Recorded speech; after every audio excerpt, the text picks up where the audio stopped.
Doctor बीना चतुर्वेदी की आवाज़ में उनके कहानी संग्रह यादों का महल से सुनिए कहानी यादों का महल। इस कहानी में किशोर के दो बेटे थे। दोनों की शादी हो जाने के बाद छोटे बेटे ने अपने माता पिता से कहा कि आप बड़े बेटे के साथ बहुत रह चुके, अब आप लोग हमारे साथ चलिए। वह दूसरी जगह नौकरी करता था। उन्होंने जवाब दिया कि जीवन की संध्या बेला में हम दोनों एक दूसरे का संबल बनकर अपने यादों के महल में ही रहना चाहते हैं। इसे हमने अपने खून पसीने की कमाई से बनवाया था। सुनिए कहानी यादों का महल। सांझ धीरे धीरे ढल रही थी। सूर्य की किरणें दिन भर की थकान मिटाने के लिए अपने आप को समेटने लगी थी। बालकनी में कुर्सी पर बैठे किशोर अपनी स्मृतियों में खोए हुए थे। 3 दिनों पूर्व उनका रिटायरमेंट हुआ था। उस समय परिवार के लोग एवं नाते रिश्तेदार इकट्ठे हुए थे। बहुत बड़े स्तर पर पार्टी की थी। सब लोग वापस चले गए थे। अब उन्हें बहुत ही खालीपन सा लग रहा था। वह महसूस कर रहे थे कि उनके जीवन की सांझ भी इसी तरह से धीरे धीरे ढलान पर पहुंच रही थी। किशोर अपनी पत्नी मंजुलता और दोनों बेटों के साथ स्वयं के द्वारा बनवाए गए मकान में रहते थे। वह जलदाय विभाग में ऑफिसर थे। इन्होंने अपने दोनों बेटों दक्ष और अक्षत को उनके मनून को शिक्षा दिलाई थी। बड़े बेटे दक्ष की शादी मंजुलता ने बहुत खोजबीन करने के उपरांत एक संस्कारवान परिवार की सुशिक्षित और गृह कार्य में दक्ष लड़की सपना से कराई थी। उसके आ जाने से मंजुलता के परिवार में खुशहाली आ गई थी। छोटे बेटे अक्षत को MBA किए लगभग 1 वर्ष हो गया था। वह नौकरी की तलाश में आए दिन इंटरव्यू देता रहता था, मगर उसे अपनी पसंद की नौकरी नहीं मिल रही थी।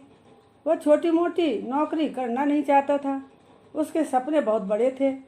छोटा बेटा होने के कारण अक्षत पर घर की कोई जिम्मेदारी नहीं थी। उसके साथ के लड़कों ने नौकरियां ज्वाइन कर ली थी। बस अक्षत ही अभी तक बेरोजगार था। हर बार इंटरव्यू देते समय कई राउंड तक निकलता जाता था और दुर्भाग्य से फाइनल राउंड में न मालूम क्या हो जाता था। इस बार उसका फाइनल राउंड भी बहुत अच्छा गया था। उसे पूर्ण आशा थी, मगर फिर वही ढाक के 3 पात। नौकरी नहीं मिलने के कारण अब अक्षत बहुत परेशान रहने लगा था। उसका किसी भी काम में मन नहीं लगता था। उसने तय कर लिया था कि अब जैसी भी नौकरी उसे मिलेगी कर लेगा। आखिर संसार में सबको अपना मनचाहा कहाँ मिलता है। आज जब वह एक कंपनी में इंटरव्यू देने जा रहा था तब बहुत नर्वस हो रहा था। जैसे तैसे उसने इंटरव्यू दिया था। वह सोच रहा था कि जब उसके अच्छे इंटरव्यू हुए थे तब भी सिलेक्शन नहीं हुआ था, तब फिर इस बार तो आशा ही नहीं करनी चाहिए। दुखी मन से वह धीरे धीरे ऑफिस से निकल कर जा रहा था। कुछ ही क्षणों में ऑफिस के बाहर बैठा हुआ गार्ड उसके पीछे भागता हुआ आया और कहने लगा कि आपको साहब बुला रहे हैं, आप उनसे मिल लीजिए। वह चुपचाप आकर एक बेंच पर बैठ गया। दर्द के कारण उसका सिर फटा जा रहा था। कुछ ही मिनटों के पश्चात उसे ऑफिस के अंदर बुलाया गया। वह बहुत ही चिंतित अवस्था में अंदर गया था। अंदर पहुंचने पर अक्षत को इशारा करके कुर्सी पर बैठने के लिए कहा। तत्काल सामने बैठे अफसर ने खड़े होकर अक्षत से हाथ मिलाते हुए कहा, मिस्टर अक्षत, कॉन्ग्रेचुलेशन, आपका सिलेक्शन हो गया है। अब आप बताइए कब ज्वाइन करना चाहेंगे। अक्षत ने संक्षेप में जवाब दिया, आप जब कहेंगे सर। अक्षत का सिलेक्शन एक बहुत अच्छे पैकेज के साथ प्रोडक्शन मैनेजर के पद पर हुआ था। मनचाही नौकरी मिल जाने से अक्षत को बहुत खुशी हो रही थी। अक्षत ने बिना विलंब के नौकरी ज्वाइन कर ली थी। वह मन लगाकर खूब मेहनत के साथ काम कर रहा था। कंपनी को अच्छा फायदा हो रहा था। परिणामतः अक्षत को एक के बाद एक प्रमोशन मिल रहे थे। अक्षत के नौकरी में सेट हो जाने के बाद मंजुलता चाह रही थी कि अब अक्षत की भी शादी कर दे, जिससे वह अपनी जिम्मेदारियों से मुक्त हो जाए। उसकी शादी के लिए आए दिन रिश्ते आ रहे थे, मगर शादी की बात करते ही अक्षत साफ इनकार कर देता था। उसका कहना था कि जब तक उसे अपनी नौकरी से पूर्ण संतोष नहीं हो जाएगा तब तक वह शादी के संबंध में कतई नहीं सोचेगा। अचानक एक दिन अक्षत का तबादला हो गया। मंजुलता कहने लगी इसीलिए वह कहती थी कि शादी कर लो, मगर उसका कहना नहीं माना। अब बाहर जाकर अकेले रहो। अब उसे अकेले ही जाना पड़ा था। वहाँ पहुंचकर कुछ समय में ही वह सेट हो गया था। अक्षत के साथ कई महिला कर्मचारी भी काम करती थीं। अक्षत और मंगला का केबिन आमने सामने था। मंगला की भी अभी तक शादी नहीं हुई थी। वह शक्ल सूरत से भी अच्छी होने के साथ साथ मृदुभाषी और व्यवहार कुशल भी थी। अक्षत मन ही मन उसे पसंद करने लगा था। मंगला भी अक्षत के कार्य और व्यवहार से बहुत प्रभावित रहती थी। कुछ ही दिनों में आपसी विचार विमर्श के बाद दोनों शादी के लिए तैयार हो गए थे। अक्षत 2 दिनों का अवकाश लेकर अपनी माँ से मिलने आया था। मंजुलता अपने बड़े बेटे और बहू के साथ ही रहती थी। डाइनिंग टेबल पर भोजन करते समय अक्षत ने अपने माता पिता और भाई भाभी को बताया कि उसकी ऑफिस में मंगला नाम की एक लड़की काम करती है। हम दोनों एक दूसरे को पसंद करने लगे हैं और शीघ्र ही शादी के बंधन में बंधना चाहते हैं। यह सुनकर सबको अत्यधिक प्रसन्नता हुई थी।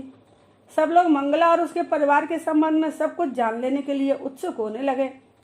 माँ और भाभी कहने लगी कि जब तुमने लड़की पसंद कर ली है तब अच्छी ही होगी। मंगला के माता पिता से हम लोगों को मिलवाओ, जिससे शीघ्र ही शादी की बात हो सके। अक्षत ने जवाब दिया कि वह दोनों अगले महीने ही शादी करने वाले हैं। शादी के बाद वह मंगला को अपने साथ लाकर आपसे मिलवाएगा। अक्षत की बात सुनकर सब स्तब्ध होकर अक्षत का मुंह ताकते रह गए थे और मुंह खोकर एक दूसरे को देखने लगे थे। मंजुलता कहने लगी, अरे अक्षत बेटा, तू क्या कह रहा है? मेरी तो कुछ समझ में ही नहीं आ रहा। तू अपने आप शादी कर लेगा? घर वालों को भी शादी में सम्मिलित होने का अवसर नहीं मिलेगा? ऐसी शादी तो मैंने कभी देखी और न सुनी। तू पहेलियाँ मत बुझा। शादी ब्याह कोई गुड़िया गुड्डे का खेल नहीं होता। अक्षत के पिताजी पूछने लगे, बेटा क्या तुमने कोर्ट मैरिज कर रहे हो तुम लोग? क्या मंगला के माता पिता भी इस शादी में सम्मिलित नहीं होंगे? इसका मतलब यह हुआ कि मंगला के माता पिता इस शादी के लिए सहमत नहीं थे, तभी तुम लोगों ने इस तरह से शादी करने का फैसला किया होगा। अक्षत ने जवाब दिया, हाँ पापा, ऐसा ही समझ लीजिए। अक्षत 2 दिनों बाद वापस चला गया था। अक्षत और मंगला की कोर्ट मैरिज हो गई थी। दोनों पक्षों का साथ इनके दोस्तों ने देकर कोर्ट की कार्रवाई पूरी की थी। इसके पश्चात अक्षत मंगला को साथ लेकर आ गया था। अक्षत की माँ और भाभी ने आरती उतारकर दोनों का स्वागत किया था। पिताजी ने नाते रिश्तेदारों को दावत देते हुए अक्षत की शादी हो जाने की घोषणा कर दी थी।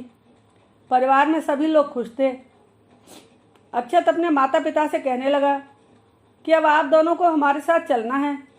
भैया भाभी के साथ तो आप हमेशा से रह रहे थे, अब आप लोगों को हमारे साथ रहना चाहिए।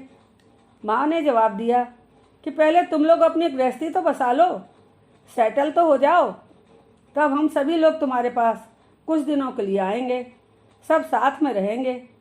इसके अलावा एक और बात, अपनी ज़िंदगी के बाकी बचे दिन हम लोग अपने घर में ही व्यतीत करना चाहते हैं। हमारे जीवन भर की यादें इसी घर और इसी शहर से जुड़ी हुई हैं। अपने जीते जी हम लोग इस घर को छोड़ना नहीं चाहते। अपनी पत्नी का समर्थन करते हुए अक्षत के पिता ने कहा, जीवन की संध्या वेला में हम दोनों एक दूसरे का संबल बनकर अपनी यादों के साथ इसी घर में रहना चाहते हैं। इस घर को हमने अपने खून पसीने की कमाई से बनवाया था। यह घर हमारे लिए हमारी यादों का महल है।